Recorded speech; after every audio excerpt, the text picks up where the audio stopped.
ang floor plan po nito is 8 by 12. Yan yung kahabaan pong yan.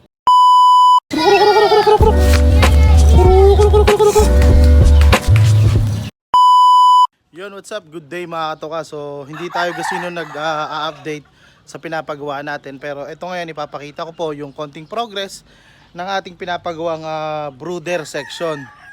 Yan, napaka-importante po kasi ng ating brooder nang sa gayon, yung mga sisiw natin is lumaki po ng masigla at healthy. Dahil po sa maliit na lalagyan is sila po ay nababansot. Kaya po tayo ay nagpagawa ng mas malapad at mas mataas ang papagawa natin kasi ito ay may asinta na 4 na hollow blocks, and then meron pong steel matting. Yun ang pinaka harang po nila, and then kokobera na lang po natin ng sako or plastic pagka nabuo na po sila.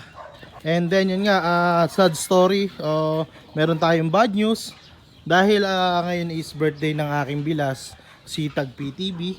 Pero sa kasamaang palad, siya po ay nanakawan nga po ng kanyang breeder.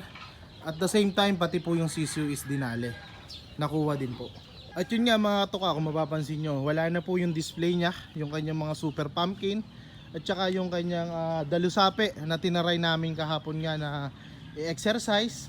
So yun nga, natutuwa kami kasi nakapag-exercise kami kahapon ng mga manok na maganda yung performance na ginawa. Ngunit sa kasamaang palad nga, pagkagising ng umaga, magpapatoka yung mga bata, yung kanyang kumbaga assistant dito sa kanyang farm, is pagtingin is wala na po palang patutukoin. And then eto nga po ang nangyari, binutas po yung bagong gawa niyang range area. Ayan po mga katoka, yung kagagawa lang po na net, eto para sa kanyang range is pinunit po. Ayan po, pinunit. And then dito po sila dumaan sa likod po ng kumbaga side. Pero napakalakas po ng loob dahil alam nyo po ba, ito po ay tabing kalsada lang. So possible na may makakita sa kanila. Pero nakakapanghinayang nga na wala na po yung mga sisiu at yung mga tandang. Sinira pa po yung bagong gawa, oh. Grabe, talagang pinunit. Dito po sila. Mapapansin nyo, doon lang po yung kalsada, oh. Yan, ayun, oh. Wala, diba, minadang mga sasakyan. And then bahayan yung ibang area. Pero talagang napakalakas ng loob para gumawa ng mga ganong bagay. Yun nga, ang nakakasad po sa part namin as a breeder, as a businessman, nag-start po tayo na pagtrabahuhan yung bawat alam nyo, yung mga isinusupply natin sa ating mga materyales. Katulad yan, ito, winasak po. Halos ubos po ang sisiu. 11 po yung natira sa sisiu ng aking bilas. At nagtira pa nga. Ayan. Yan na lang po ang natira. Iilang piraso. Tsaka yan. Yan po, yan na lang natira. Talagang walang awa.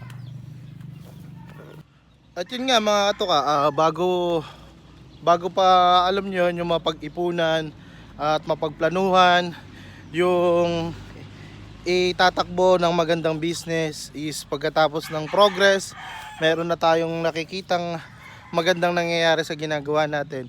Biglaan naman pong aagawin yung kaligayahan po natin ng mga hayok, ang mga bituka.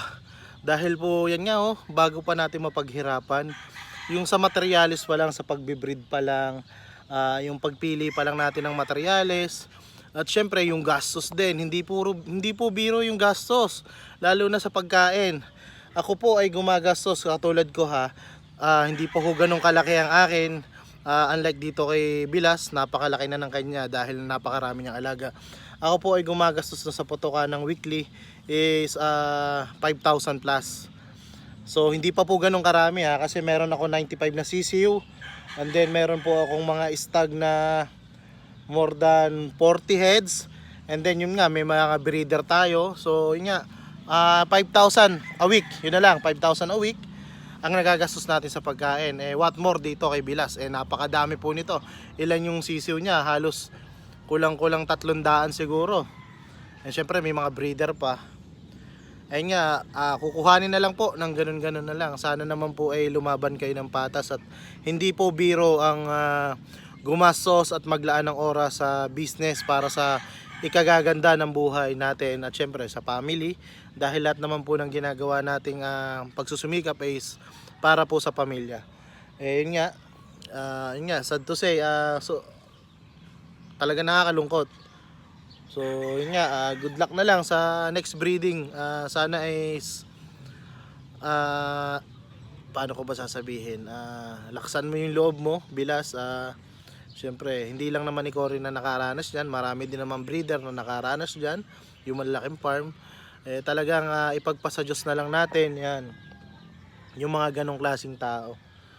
Grabe, akala ko it's a prank lang dahil syempre birthday akala ko ipaprank lang hindi niya nga rin alam na yung sisiu is nakuha din, dahil ang alam niya lang yung mga super pumpkin niya dito nga, yung mga breeder, yung materialis lang. So pag ikot namin may mga butas, pag silip ko sa burn o yung kanyang brooding section ng mga actually na yun magiging magma-month old na pagtingin namin is 11 na lang, 11 heads. Grabe, di ba? Talagang nakakapanlumo. Kaya yon. So bahala na po si Lord sa inyo. Sana po ay patulugin kayo ng konsensya nyo. Napakahirap po ng naranasan natin magtrabaho, magsumikap, kinilusan mo yung mga pangarap mo, tapos yun nga, aagawin lang nila ng ganun. At sana dun sa mga bibili, kung sino mang katransaksyon nyo, sana naman ay lamunin kayo ng konsensya nyo, kasi bibili kayo ng nakaw. So yun lang mga toka, more blessing po sa ating lahat. Yan.